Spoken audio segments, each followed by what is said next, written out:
This is the DallasCowboys.com Draft Show. Your war room for insider news and draft analysis from deep within the confines of Cowboys headquarters at the Star in Frisco. The Dallas Cowboys select C.D. Lamb, wide receiver. And now, your hosts, Brian Broaddus, David Hellman, Bucky Brooks, and Kyle Yeomans. It's underneath 40 days, 37 days till the NFL draft as we continue to count you down and get you ready for it, investigating and educating here on the Draft Show presented by Miller Lite. Glad you're with us here on this Tuesday edition as we've got Brian Broaddus, Bucky Brooks, the great David Hellman. I'm Kyle Yeomans. And gentlemen, for the first time, we might have a medical alert. If we had a medical alert drop that just sent sirens going off and things going crazy and the sound just to kind of get everybody's attention, now would be the time to hit it. I don't think we have one of those, but major medical news, and we're going to hit it right off the top to start things off on the Draft Show because I don't think there's any other way we could hit it. But Caleb Farley, huge draft prospect out of the cornerback position and a potential Cowboys target, having back surgery prior to the season and should miss a little bit of time, especially missing his pro day. So that's the news that has come down. Of course, Adam Schefter was the one that first reported it on Monday afternoon. We've had a little bit of time now to react to it, but Brian, whenever you first heard the news, what was your initial reaction whenever it comes to Farley and opt-out, who now has some potential back issues?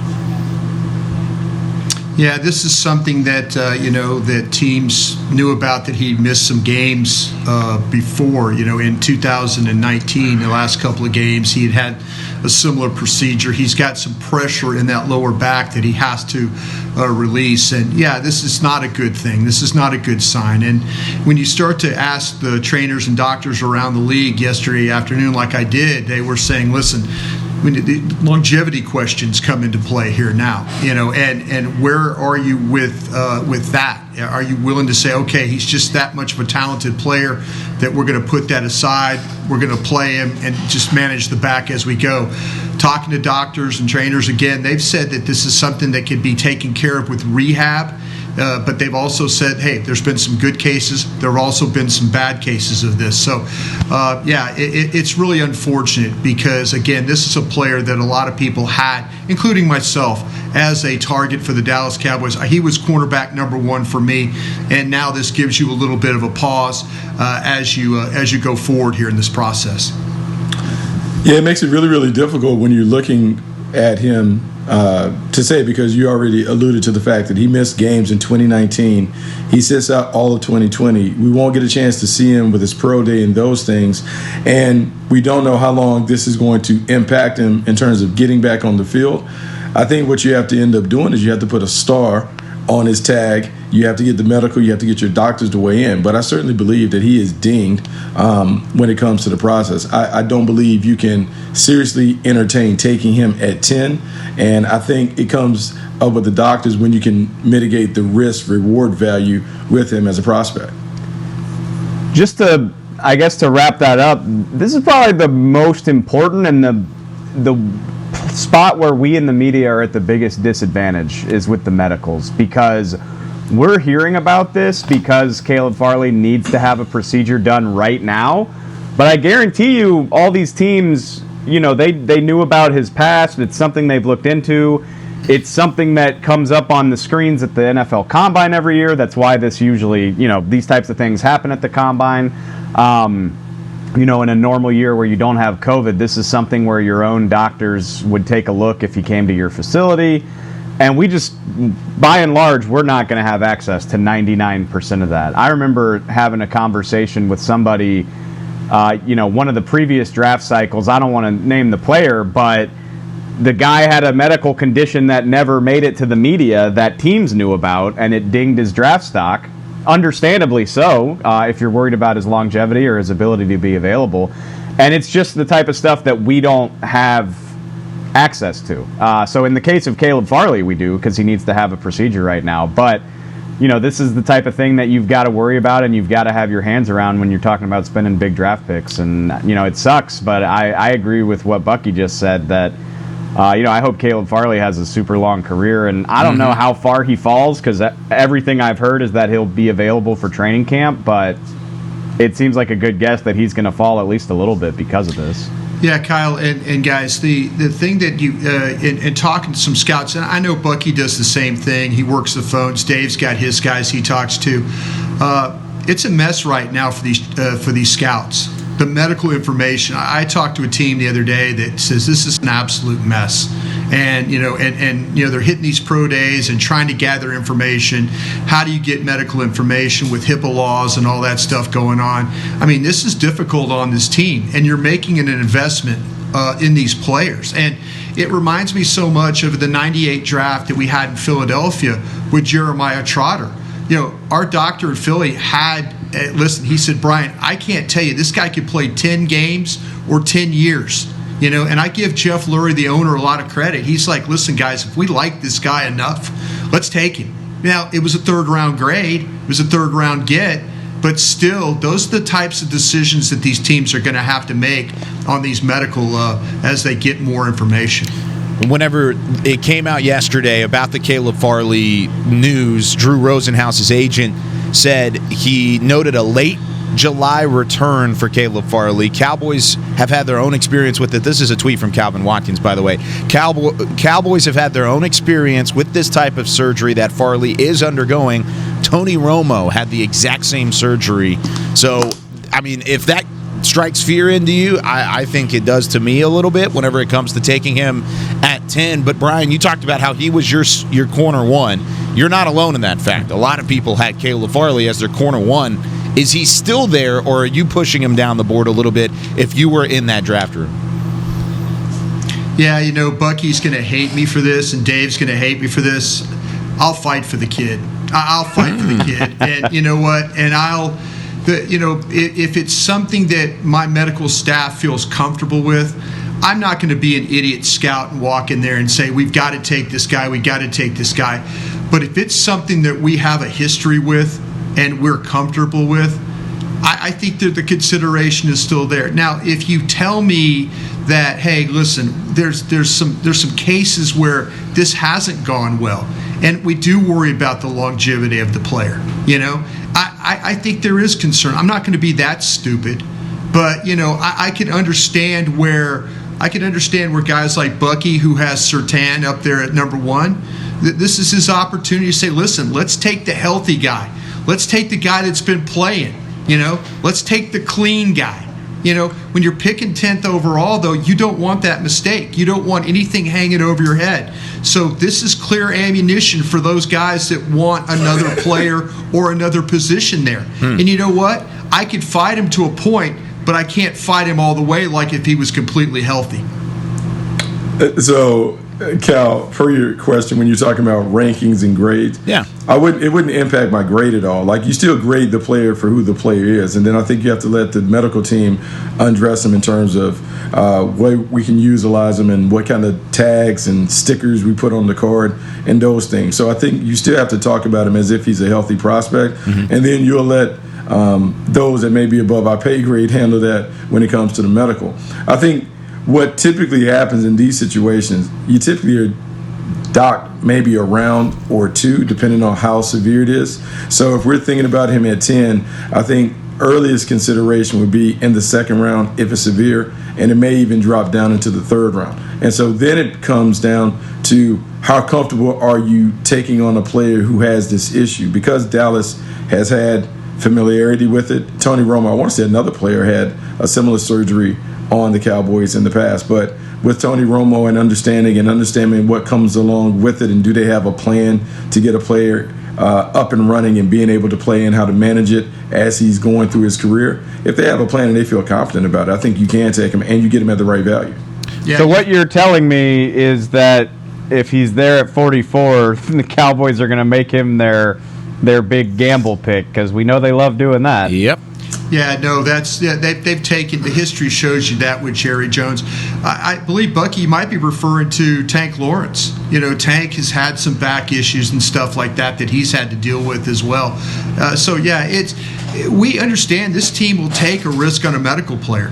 Look what Jalen Smith. I don't know if they take Jalen Smith unless Dr. Cooper does the surgery. If Dr. Cooper doesn't do the surgery, I don't know. But if you listen to Will McClay talk about that, like Bucky was telling you, they had his tag right there where it was like a blinking light for them. That gave them, in their mind, it was like, we got to the second round, let's go. That's our guy. Let's go with it. And, they didn't share the same feeling that a lot of other teams didn't have that same feeling about this guy. So this team they will see value in medical risks. Whether it's right or wrong, that's what they do. They did it with Sean Lee as well. Yeah. So, I mean, it's not just a one-off. So No, they've done it time and time again. But, Bucky, when you're talking about grading the player specifically to a healthy prospect, and then you have those stickers on there, the worrisome thing for me is that I think you put 2 stickers on Farley. You put past history of injuries in, maybe 3 stickers, then the surgery, and then the opt-out. Because there's those 3 things right there that already worry me enough to where you look across to your board with a very similarly graded player, at least on my board, and Patrick Surtain. That's the difference maker. That's the difference for me. And I see that you're saying that already by pushing him down to 44. I think at 44 you'd be a great pick, depending on who you pick in the first round. But is that enough for teams to knock him that far? Because I still think somebody would be willing to maybe take a chance on him earlier than just 44. I don't know. I mean, you're talking about a lot of money, and you just listed off a laundry list of issues that you're worried about. The opt-out, the 2019, the season prematurely ending, and now we have the back surgery. Like, that's a lot. I think what you're trying to do, the reason outside the first round is just because the money changes. Like, it changes significantly in terms of the guarantees and those things. And so if you, quote-unquote, throw away a second-round pick, you can live with that. But what you don't want to do is, and Brian will tell you whatever, like, you don't want to give away first round picks. In the first round, you can't have major swings and misses. And if he's unable to play and unable to give you any of what you thought, then that's a major miss. In the first round, it's about, just hit singles and doubles. If you can just get him on base and make sure that he's a solid starter, and if he can give you more, that's great. In the second round, you can swing for the fences because, no one's going to pick you apart because your second rounder doesn't materialize and become an all-star or those things. And so that's why you've seen it where Jalen Smith was in the second round. I think Sean Lee was in the third round. Maybe. Was Sean Lee second? He was 55 overall, I think. Yeah, so that's second. So we're already talking about where he goes. So you talk about the blinking light. If he gets into a situation in the second round, if he's still on the board, then you begin to talk, okay, is it worth going up to get him even though he has these other factors? Because we're talking about a guy who has a top 15 grade, someone who we're saying can be a number 1 corner in this league. And so it's about risk reward. And so you're just trying to mitigate it. Yeah, what's going to happen, guys, is, and Bucky knows this too, is that when you're sitting in that room and that tag is up there and it's your time to pick, you have to compare him to, okay, he's going to be on your board in the first round. What second round grades do you have now? What players, what tags do you have left? And that's where the risk is. You're going to say, okay, we've got a first round grade on this guy. We know the issues. The minute he gets drafted by somebody, the first thing they're going to say on the NFL Network is, here's a first round player that got picked here because of a question about his back. Yeah. That's what's going to happen, and that's going to be the thing that's going to follow this player the rest of his career. Whether his back holds up and it's a 10-12 year career, or that he's a guy that every year he has to get something done to his back in order to play. Those are the questions you have to ask yourself when you're going forward and making this pick. Now, all right, let me take you unnecessarily far down the rabbit hole, because this is ridiculous, but I'm just curious. Do you think the Cowboys could try to strategize that, basically, is hope that Caleb Farley does fall to you and you can make him that pick, and then now you could use number 10 to not address cornerback and hope that works out for you. Plus, there are obviously other cornerbacks that could fall to you at 44 anyway. This is one of the questions I was going to have as well, because whenever you looked at the trio where it was Surtain, it was Farley, or it was Rashawn Slater at pick number 10, now that it's just a choice between the two, if he falls, is that something that the Cowboys could be interested in, Brian? Yeah, I think they're, and that's a great question but let me tell you where I think to answer Dave's question first, and Bucky knows this as well. When you're every team is member of a pod, and when they go to the combine, they have a group of teams that they work with. So, for example, the Cowboys might be in the same pod with the Giants, the Buccaneers, the Saints, the Eagles. I mean, they're a working group of doctors and trainers. And Jim Maurer, the trainer, does an excellent job of getting all the medical grades from all the teams. So if you get a situation where all of a sudden you're seeing Farley's name as a fail on a bunch of teams, that could be strategy right there. Jim Maurer could walk in as they're talking about this. Maurer could say, 18 teams have failed Farley on his back. Mm-hmm. That could give you a little idea of like, okay, who are we battling now? Who's giving him the best grades? Who's giving him the passing grades? So yeah, you could get a pretty good understanding of where you need to maybe make this pick. But yeah, listen, if it comes down to Slater and Surtain and Horn and Pitts and yeah, you're going to look at the healthy guys. You're going to look at the guys that are played, and again, I can't fight Bucky anymore on Surtain. I just hope at Pro Day at Alabama today, I hope he runs real fast. I really do. That would make me feel a lot better about the situation. What? But you just said up here earlier before we got on air and talked about you trust the tape, and now you worried about the Pro Day workout or whatever. I trust the tape. I trust no. I absolutely trust the tape. Because saying though, for my own mind, I trust my eyes. I trust my eyes. Okay. I don't see a fast player. No, that's what I'm saying. I don't. I don't. I hope he proves me wrong. I hope he proves me wrong because I don't see a fast player. I'm just telling you that. Cal and Dave, I'm going to show you a trick. So when I go to Pro Day, normally I always have my pen. But when I go to Alabama Pro Day with Pastor 10, I'm bringing my pencil. And the reason why I'm bringing my pencil, because if he happens to clock a 4.55, there's an eraser here that mysteriously can make that a 4.49 on the card that I send in. So Brian and all the higher-ups will be satisfied that he's fast enough. Hey, I'm just telling Brian you. Brian will tell you he does the 38-yard dash. No, right, no, that's what I'm saying, Bucky. But don't worry about the pencil. Keep your pen. Just give him 38 yards. Just kind of like give him 38 yards if you really want the play. Just cut that thing a little bit off. No, I want the kids. Trust me. Hey, what did we see with the kid Bolton from Missouri? You watch that tape, and he goes out and runs 4.59, 4.60. Yeah. See, that's what I'm saying. I mean, you want it. Washington's the same way. He's a shorter guy. He makes a ton of plays at TCU. I'm saying the eyes tell me a lot. Do I want Surtain to run fast? Yes, I do. I want to be wrong about him. I really do. I mean, look, I will say this. There are a couple of things about Surtain. I like Surtain as the player. I do believe he has been helped by the fact that, look, his dad was an all-pro player, so he understands. I think he plays the game his dad. I think he plays the game like a grown-up. The issue that I will have, and I think, look, we can't scout the helmet, but if you really go back and dig into Alabama corners, there really hasn't been a star corner to come out of Alabama. Like, if we really honestly assess it, as good as Alabama has been throughout the years, there hasn't been a corner to come out of Alabama and play at a level that we're like, oh my gosh, they're just a factory producing elite cornerbacks. And so there is something to that. And so you have to be able to look and see, what does it look like? I mean, even our own Diggs. When Diggs came in, like, there were some things early in the year you're like, I don't know, and the speed issue and those things. So I would just like to say, and I hear you, and you're not wrong, but yeah, he's about to tell you you're wrong, Bucky. All I'm saying is, that's all well and good. Like, okay, you could say the same thing about Alabama safeties. Mark Barron was a huge disappointment.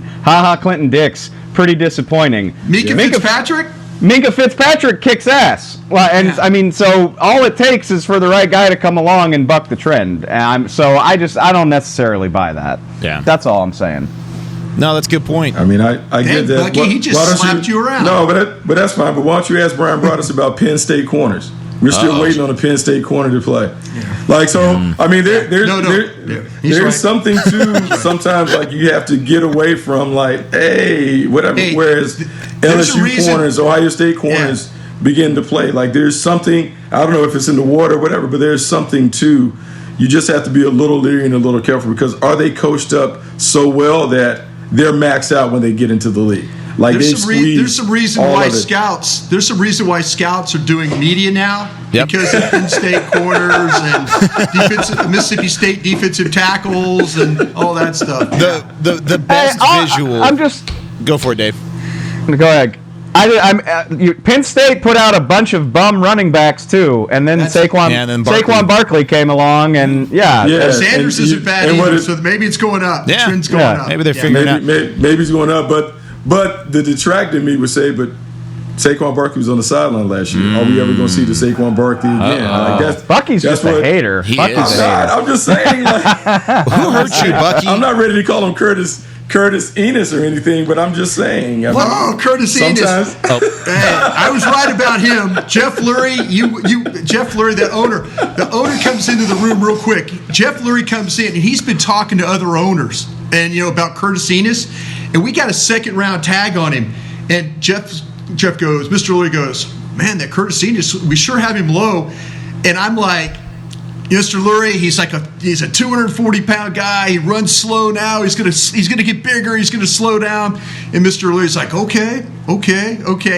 To this day, every time Jeff Lurie sees me, he says, "Brian, you were right about Curtis Enos." So I got one guy. Got him right. I got one guy right. The visual of the show so far was Brian kind of perking up and getting ready to say what he was going to say about potential and scouting the helmet and whatnot, and then Bucky bringing up Penn State corners, and then Brian just kind of soaked back into his chair and said, "You're right. That was the best visual. If you could go back and watch it, he's not wrong, man. It was so good." You do this long enough, Kyle. I swear. Oh, it will. You'll have a million. You can wear. You talk about wearing the albatross around your neck. The one. No, you can have a slew of players. I never remember the good ones. I remember all the bad ones. Yeah. That's the one I will take to the lake house with me. I will remember that every day. Oh, I'm sure. I'm taking it to the lake house. Let's take it to break while we got a chance to, and try and get to Twitter on the 20 a little bit on time. You guys submitted 80 questions this week. It goes up every single week. This is unbelievable. But we've got some really good ones to hit when we come back on the other side of the break. You're listening to the DallasCowboys.com Draft Show. Sometimes nothing beats a classic. Miller Lite, the original light beer, brewed with great taste and only 96 calories. Available for delivery. Celebrate responsibly. Miller Brewing Company, Milwaukee, Wisconsin. 96 calories, 3.2 carbs per 12 ounces. We're back with a tasty treat that's sweeping airwaves and taste buds. It's new Dr. Pepper and Cream Soda. Let's take a listen. Dr. Pepper and Cream Soda's here. A new combo that's music to my ears, okay. Let's play. Cream Soda and Dr. Pepper time. Pour it in a glass of ice. Music to my ears and mouth. New Dr. Pepper and Cream Soda. A delicious duet.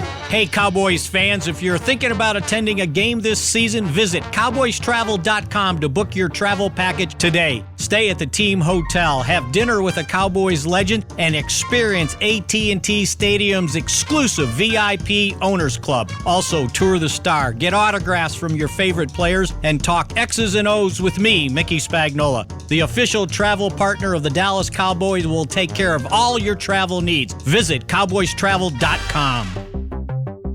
There's nothing as unique as our eyes, which is why Essilor pioneers ways to make lenses as unique as you. Verilux for super sharp vision, Essential Blue for protection, and Crizal for freedom from glare. 3 cutting-edge solutions in a single unique lens. So whatever your needs, insist on Essilor. Visit your local Essilor experts and find the perfect lens for you. See more, do more, Essilor. Sometimes nothing beats a classic. Miller Lite, the original light beer, brewed with great taste and only 96 calories. Available for delivery. Celebrate responsibly. Miller Brewing Company, Milwaukee, Wisconsin. 96 calories, 3.2 carbs per 12 ounces. This is the DallasCowboys.com Draft Show. Back here on the DallasCowboys.com draft show. It's a Tuesday edition, and we're already underway. Hey, we got the Twitter on the 20 in the 20s. I'm pretty happy about that. That's pretty good. Yes. On the On time. It's like the first time that we've done that ever. Let's go to Twitter on the 20. Twitter on the 20. I think the sounder played in the background. What were you going to say, Brian? I was going to say that our ability to answer questions, we get 70 questions and we seem to get to one or two. Yeah. Our scoring position it's terrible. You got to go lightning round, man. So our percentage is terrible. You just got to tell us all to shut the hell up. I'm going to do a better job of shutting up. Okay. All right. Let's do this. How about that? Let's try and get through as many of these questions as we potentially can. I'll even give us till 10:45 to do it. So we've got 20 minutes to get as many questions in as possible. Starting off with Brandon, he says, for Brian and Bucky, Dave, of course, you can answer this as well. But he says, how much external networking is used with other teams to verify a thought on a prospect? If you have good friends from other teams, do you honestly give an opinion/advice, or is there a ton of smoke and mirrors between different apartments from different organizations? Go for it, Bucky. It depends. I wouldn't say departments. I think we all have scouting buddies that we lean on. And there's certain guys that have an expertise in positions. And so they're guys that I will call on if I'm having a tough time with an offensive lineman. I may ask, hey, man, what do you think? Am I missing anything? Am I off? It may not necessarily change my opinion, but I'm just trying to get another perspective because I'm stuck. And I think that's very, very common when guys get stuck on a player. They can't really figure him out, that you may lean onto like your personal village to kind of help you along the way. When I was scouting, I had a bunch of guys, Sammy Seal and Corey Darlington, and a bunch of guys that we kind of were a rat pack on the road that I knew that I could get an honest evaluation and perspective on them. And it wouldn't be one of those things where, oh, we're sharing information, don't tell. It's just one of those things where you develop friendships on the road and confidants that you trust, and so you kind of lean on those guys sometimes when you do have a tough time sorting it all out. Yeah, Bucky's absolutely right. There's guys that you do call up. They feel like they might have a better feel of a position. You really trust them as an evaluator. I'll tell you where you do share information. Maybe you're in a situation on a pro day where you go hit a particular school and your buddy scout hits another school, and then you exchange those numbers is what you can maybe do. If it's a small school situation, maybe you're going to Tarleton State or something like that, you know, and you want to go get that guy and you trade it with another guy who's at another pro day. That's really how you work together and make it all work. It's really a family out there. I mean, some of the guys you absolutely hate, but there's a lot of guys out there you love and really have a lot of respect for. Yeah, I've always thought, obviously, like, you work for a team and you want that team to be successful, but, like, scouts view themselves as a team, you know? Yeah. Like, they're the worker bees of the NFL, and, you know, you got buddies and you want each other to succeed.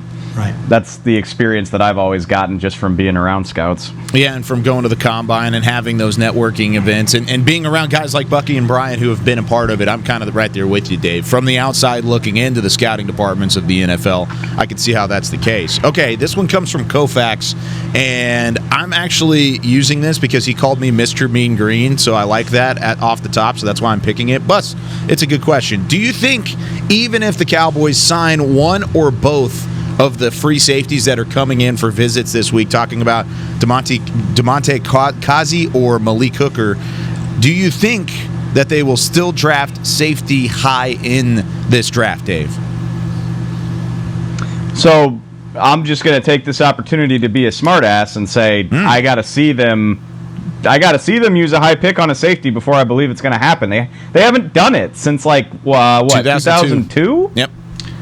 I mean, you know, they did draft J.J. Wilcox in the 3rd in 2013, but if we're talking like a top 50 pick, I got to see it to believe it. But I said this on Twitter last week. If you're looking for a silver lining to the way the Cowboys run free agency, it's that they're not going to do a deal that'll stop them from drafting anybody. You know, Keanu Neal's a 1-year deal.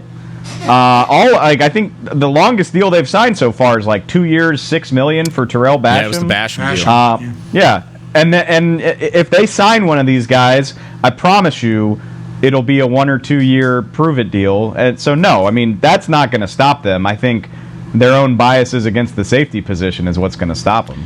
Yeah, I think the previous regime had something against safeties. I really, really do. And so I feel like with Dan Quinn, they're making an effort to try and do this. Me personally, I'd like to see him sign Hooker from Ohio. Yeah, sure. Same. Why not? Same. Yeah, let's do it. I just, there's something about that tape from back in the day. Maybe you catch lightning in a bottle and he plays a full 16 for you.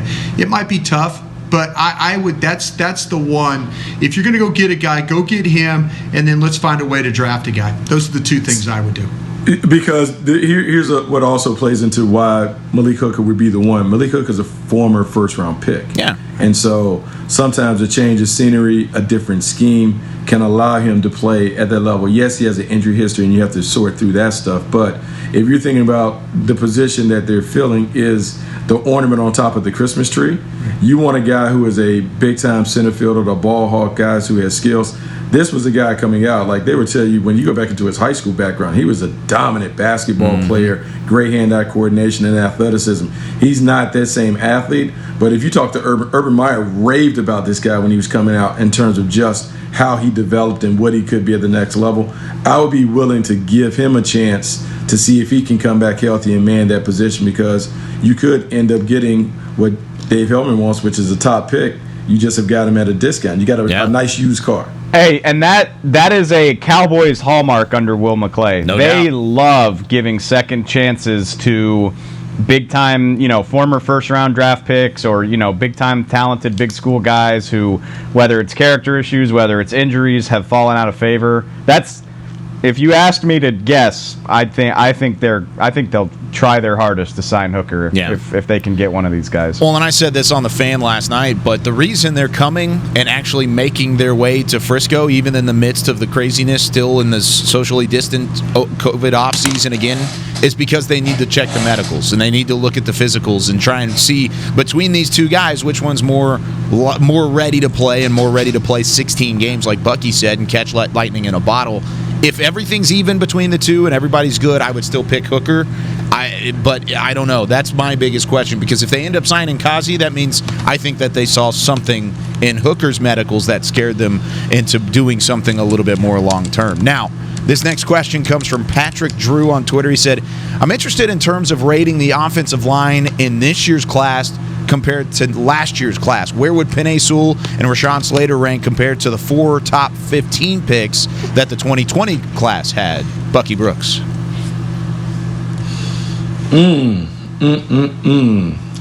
Those guys last year were really, really good. They were good. Yeah. That guy in Tampa was Walter Jones to me. Yeah, Tristan Wirfs, was good. Mekhi Becton was a hog. The only one was the first one to come off the board was maybe the worst out of all of them. I look at this class.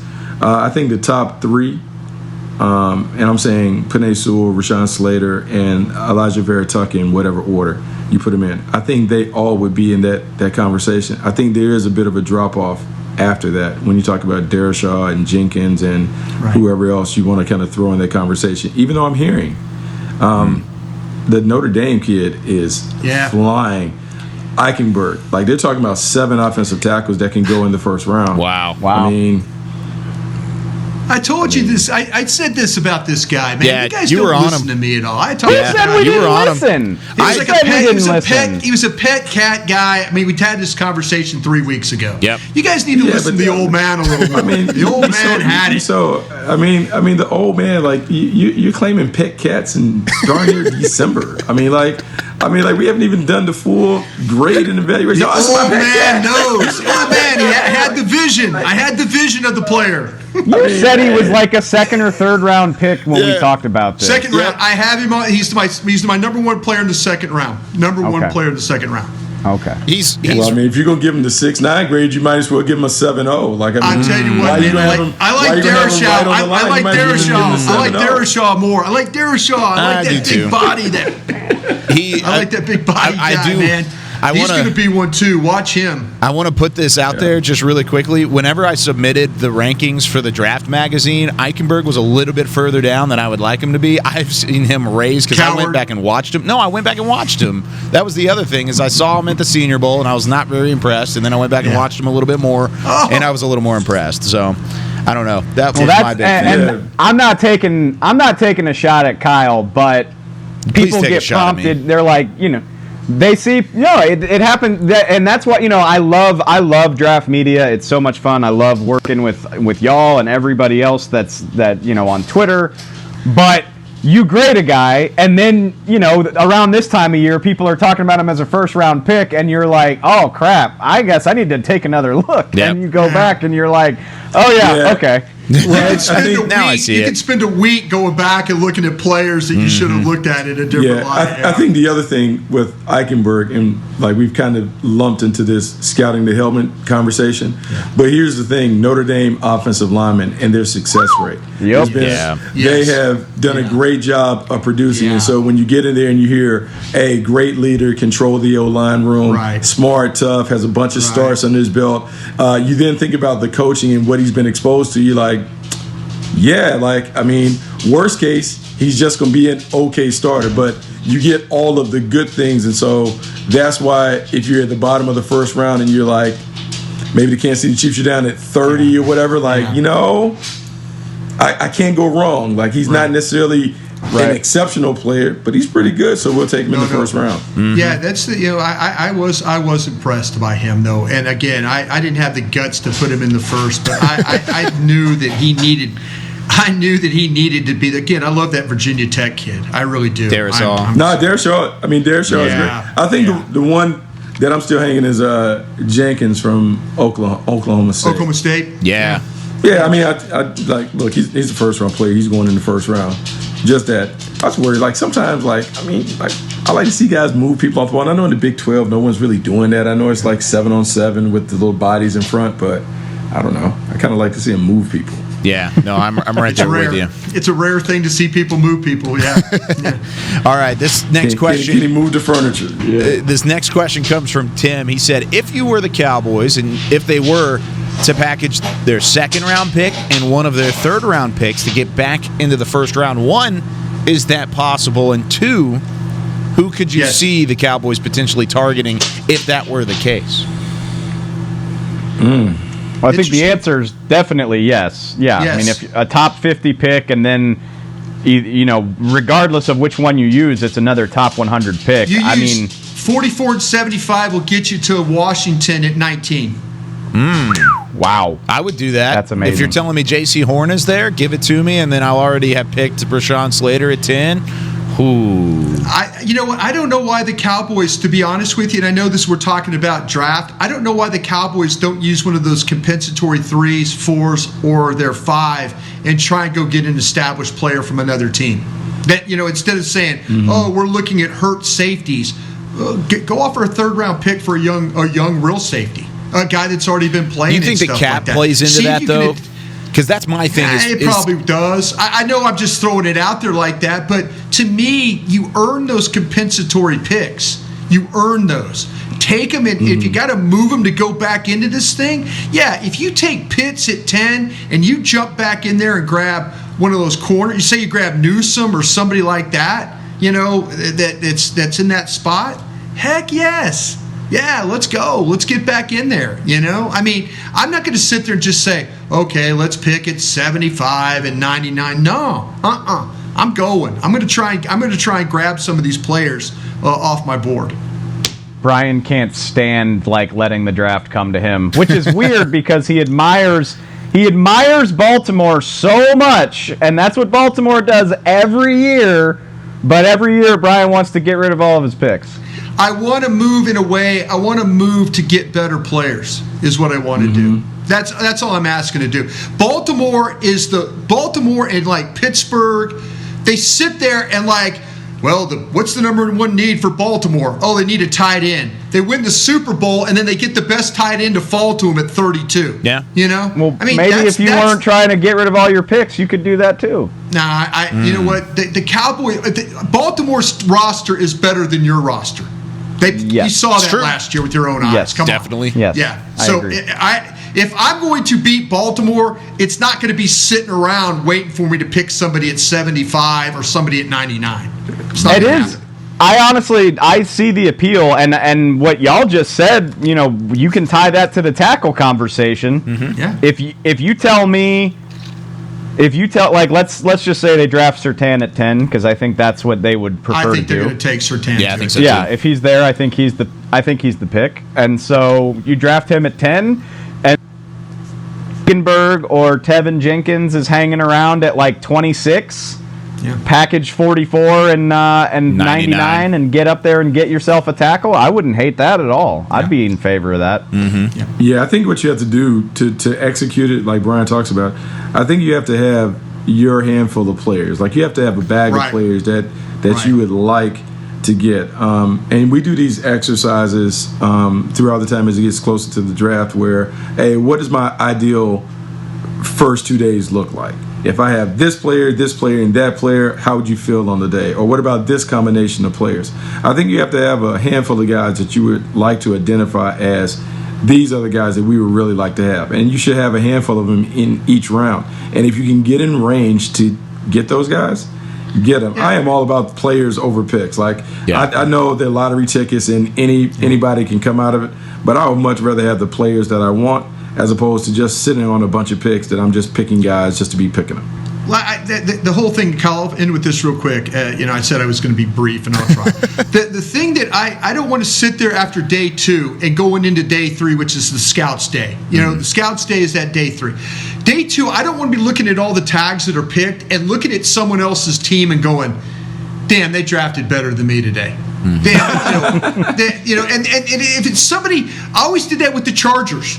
The Chargers were always the team that I would look at and go, damn, they drafted better than me today.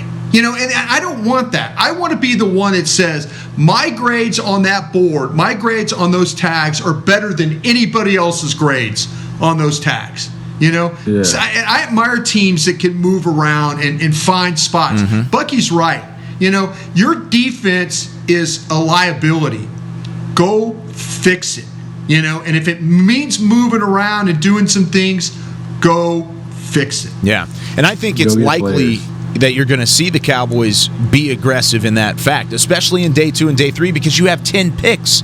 You have 10 picks right now, which, by the way, salary cap-wise, is going to allot about $11 million. If you cut that down to 8 picks and you package a couple to go up, then you'd have less people to pay. I mean, I know the money is different and the allotment is different from the different rounds, but it could play out in the fact that, hey, instead of paying 10 players, you're going to pay 7 players, but you went up and got a couple of top-name guys, and you were able to kind of maneuver your way around. I think it's very likely the Cowboys, and it may not be 44 and 75 or 44 and 99. It may be 2 of their 4th-round picks, or it might be 2 of their 6th-round picks going up and trying to go get somebody else. So I think it's possible the movement is going to be there. Now, this is we might get 2 more questions in. Have you guys seen Jamar Johnson, safety? Jamar Johnson, and he is out of Indiana. Anybody watched him yet? What's the school? I have not, no. No, what was the school? Indiana. Jamar Johnson. So I'm going to skip this question. No, I haven't. No. Basically, that's the homework assignment, is go watch him, because apparently Lance Zierlein has him as the number 2 safety on the board. And somebody was asking us about it. GC was asking us. So that's our homework assignment, is watching Jamar. Yeah, can I ask a real quick question? What's the situation with Perkins from Oklahoma? What's his story, Bucky? You got something on him? Perkins, I just know my podcast partner, Daniel Jeremiah, fell in love with him and started throwing his name out. And I know that caused some buzz until the pro day. And then he worked out, and then all the buzz quieted because he didn't run really fast. He had flashed a little bit. He flashed a little bit of activity at Oklahoma. I think he had 5.5 sacks and those things. Played 6 games. Yeah, there's something that you have to dig in on that he wanted to try to address.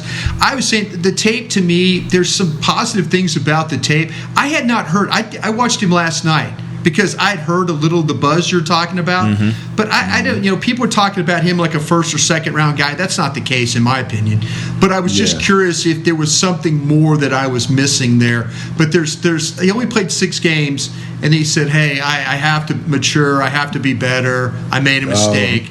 And so I mean, he's trying to get on the front end of whatever's about to come out in that background. I just wondered if anybody had heard that. It must be something in the background that he's trying to get ahead of. Gotcha. All right, Kyle, I'm sorry about that. I had to ask about that was a great question, and that's somebody I know the Cowboys have at least looked that direction at.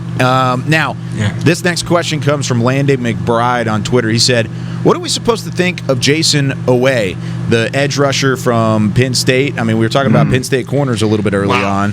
He said, all of the physical traits of a very good pass rusher without the production. What round could he potentially end up going in? And that's about right. He didn't have a single sack in 2020 after having 5 the season prior. The production just wasn't there, but, I mean, he's a fun one to watch on tape, Brian. Yeah, he is. And, I mean, he's really got ideal size. I mean, if you talk about those edge-type players, I know going in, I had him, he might be bigger. The measurements might have changed. I'm at 6'5", 255. But, man, I did see a guy that can attack the corner. I saw a burst of the way he played. The lateral agility I thought was really, really good. The change of direction. There's some problems, though, with this guy finding the ball. And I was like, man, physically everything checks off. And then all of a sudden it's like, whoa, ball went by him, or whoa, what's he looking at? Or, he's locked up with a blocker trying to get off. And if you could get the Ohio State game, that's one to watch where he's had several of those mistakes. And Ohio State's got a good offensive line, but I mean, man, he can force turnovers. He's got the ability, but I just wonder though, and I'm not saying the mental, but what is he really seeing as he's playing the game? And I don't know if anybody else saw the player the similar fashion to me. Brian, I think his biggest issue, I don't know if he's played a lot of football. I think he was late to the party when it came to it. Might be a problem. That might be the problem. I think he may have only played 1 or 2 years in high school coming over. So I don't know how much exposure he has. Like, we did an interview where we talked to him, and he talked about, because the question was, why should someone view you as a first-round pick, this and that, when you don't have production? And his response in a roundabout way was, look, my best football is ahead of me. I see the athleticism and all the tools that I have and putting it together and those things, which isn't necessarily what you want to hear, but that was his thing. He hasn't played a lot of ball, and so what he is a height, weight, speed dude. He's a great athlete who has tremendous activity and not a lot of achievement when it comes to being able to get the quarterback to the ground. And so where do you take a chance of that? I'm not comfortable taking a guy like that in the first round. I typically would prefer my projects outside of the first round. But if you're saying in the second round, we're looking for a pass rusher, okay, let's throw a dart and let's see if he can hit, because he is going to run like the wind. He's going to jump like Superman and all those other things. But now, can you teach him to put his hand in the dirt and go make plays? I don't know if that necessarily can be taught. I think some of that is a natural feel, a natural instinct. I don't know how much of that you can teach a player, Yeah. Two thoughts. Yeah. One, oh, no, sorry. Go ahead, Brian. No, that's it. I had him in the second round. I thought it was maybe too harsh on him, but I didn't know all about the not playing football very much. But I just saw a guy though, when you don't find the ball well enough for me, then I don't know how I can put you in the first round. That's the first thing that came to me. I cannot remember a year where I don't think I love any of the prominent edge rusher prospects in this entire class. Which I don't remember a year where that happened. Like, there's usually at least one guy that you're kind of juiced about, and I don't see it this year. Yeah, and I'll steal the line right from Bucky. Like, if you're not producing in college, I'm terrified about gambling that you're going to produce at a higher level. And if he's a high ceiling developmental guy, that's awesome. I'm not trying to say the Cowboys are Super Bowl contenders, but this is a roster that can, contend to win the NFC East and put you in the playoffs if you make some good draft picks this year. I want safe players. Like, this team should be drafting safe players. That's why, honestly, I feel great about drafting Patrick Surtain, because he might not get you super excited, but I think he's a safe prospect.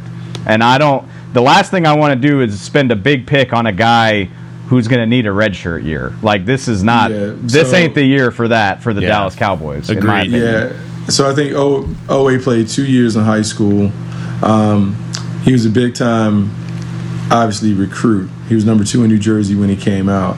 But, like when you deal with the recruiting things, a lot of it is on potential. So you see someone his size with his athleticism and all that other stuff, that makes it easy to give those guys a high ranking. But I am worried now.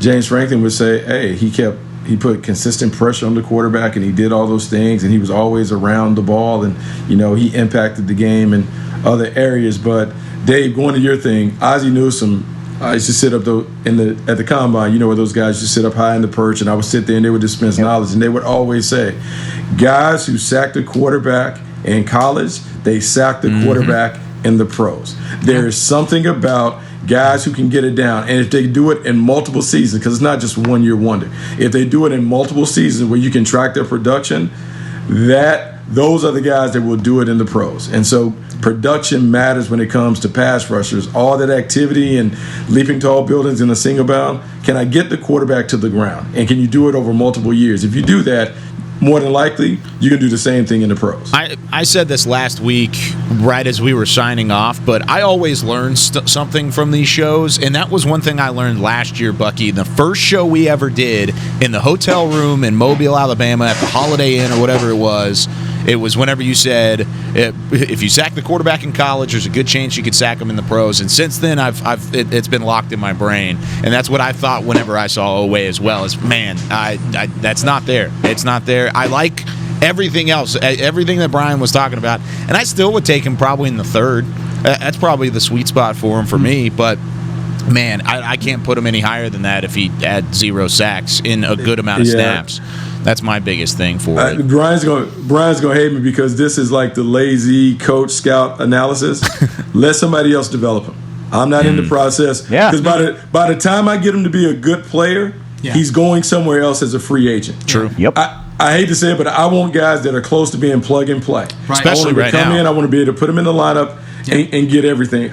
I don't want to spend a whole lot of time developing someone for somebody else. Right. And so Owe may be a good player, but if I'm shopping, I'll shop in another aisle. Like, I'm fine. I'll go another aisle. Like, he's a great athlete, but I want someone who has that. Let's go ahead and take our second break. Another fantastic Twitter on the 20. Hey, we got to 6 questions? That's a lot more than we ever have, I think. Man, it's amazing. That's pretty amazing good. When I shut up, how that works. Yeah. Well done, everybody. Let's pat ourselves on the back. When we come back, we'll wrap things up and talk to you about a switch on the Draft Show lineups that will be coming next week. We'll talk about it next here on the Draft Show. Sometimes nothing beats a classic. Miller Lite, the original light beer, brewed with great taste and only 96 calories, available for delivery. Celebrate responsibly. Miller Brewing Company, Milwaukee, Wisconsin. 96 calories, 3.2 carbs per 12 ounces.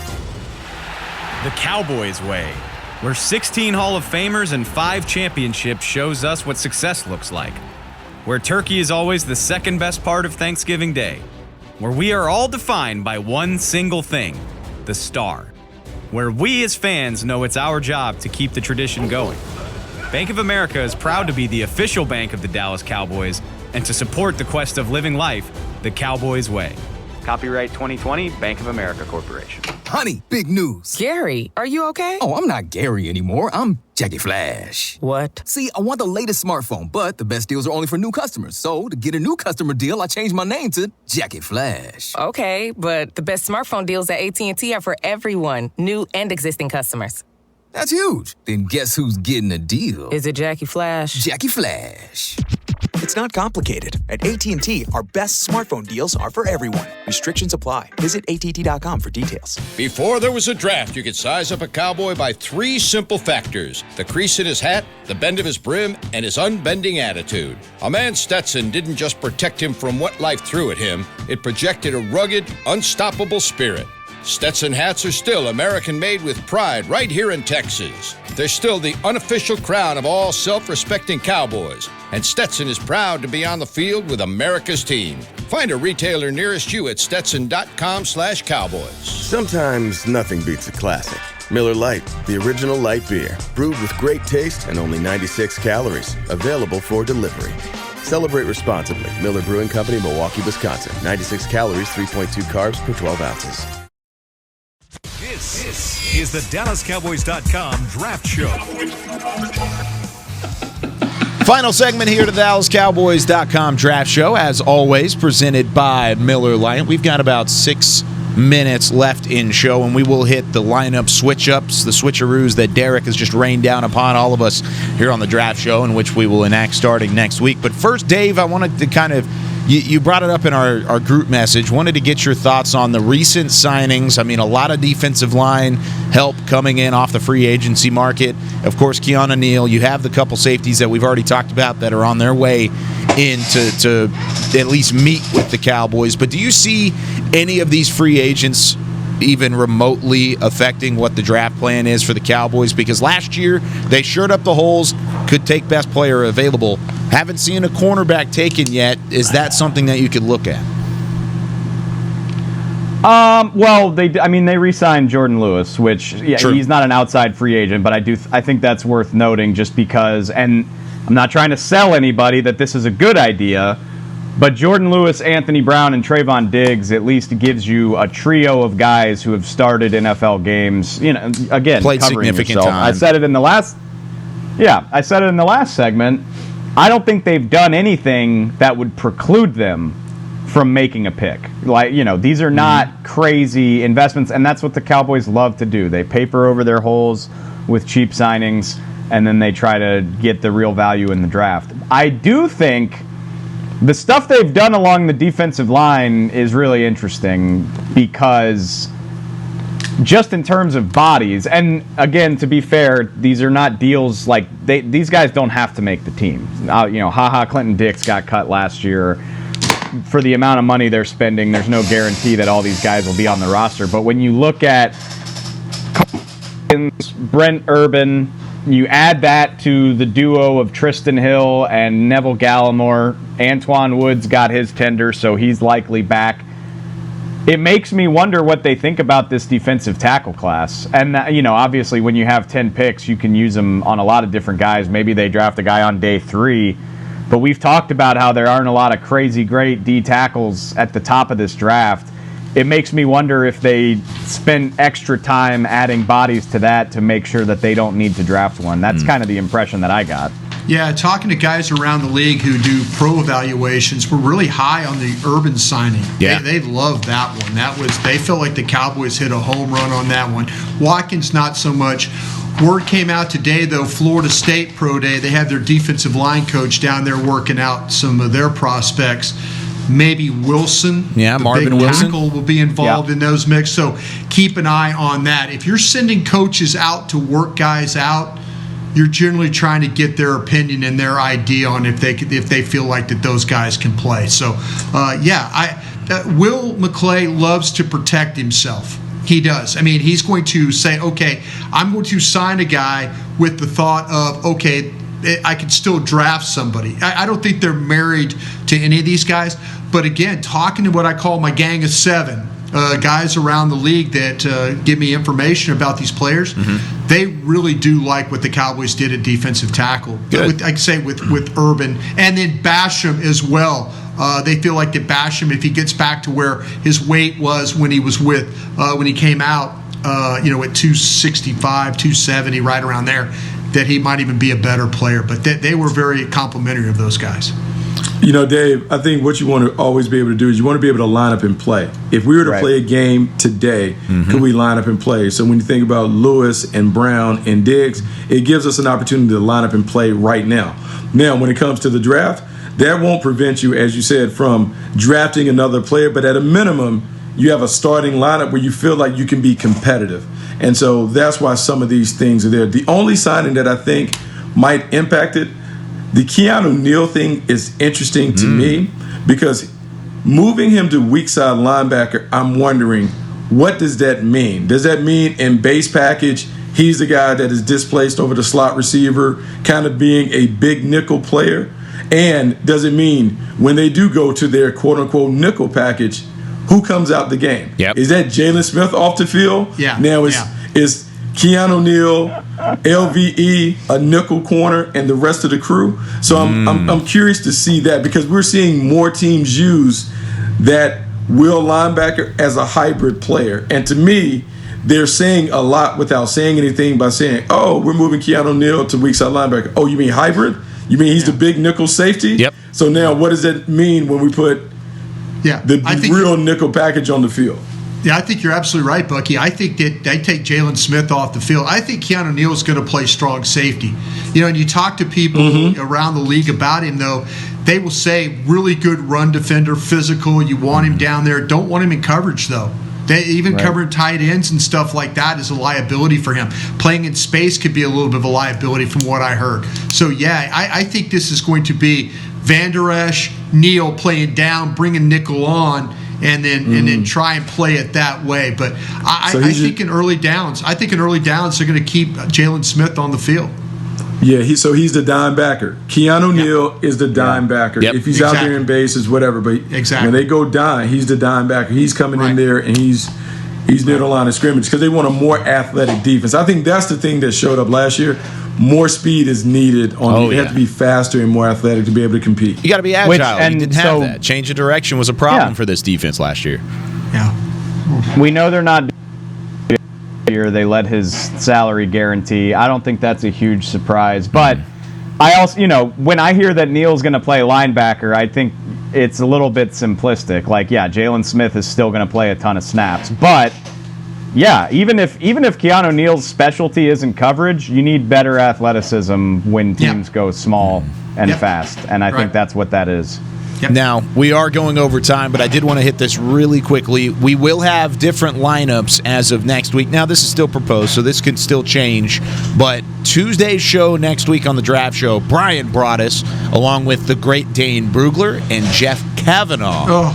Are the three that you get. Yeah, you only do 5 hours of radio with Jeff a day, Brian. You ready to do another one on the Draft Show next week? I mean, I'll tell you what, man. That crew is going to beat me up, man. You think Bucky gets after me, man? That crew's going to wear me out. The second crew next Thursday will be Bucky, Dave, and KT. Sorry to cut you off there, Bucky. Oh no, I don't beat Brian up at all. I like it. It's a love fest. I've been going hard at Hellman for the last. I was gonna say y'all been beating me up, but now I'm like, I can't even say I'm Team LSU because you guys are GOAT Tigers all the time. Yeah, that's right. That's right. That's okay. That's unfortunate. Not playing basketball anymore, but that's all right because neither's Carolina. Don't worry about that. Don't worry about that. Yeah. Woo. Yeah, goodness gracious. Well, neither's North Texas either, Kyle. Hey, at least we made it to the second round. Come on now. It's whatever. It's baseball season. It's draft season now. It's fine. Hey, I'm gonna miss you guys. I'm gonna miss you guys though. You guys do a great job on that Thursday show. I'll be watching. I know you guys will. You guys We'll keep in touch, don't worry. Please do. We're all in a group text already, so it'll stay the same. But that's gonna do it for us here on the DallasCowboys.com Draft Show. Hope you learned something here over the last hour. I certainly did, but want to thank Chris Beam in the back, the great Bucky Brooks, Brian Broaddus, and David Hellman. I'm Kyle Yeoman saying so long. We'll see you Thursday on the Draft Show. This has been a production of DallasCowboys.com and the Dallas Cowboys Football Club. How about this, Cowboys? Yeah!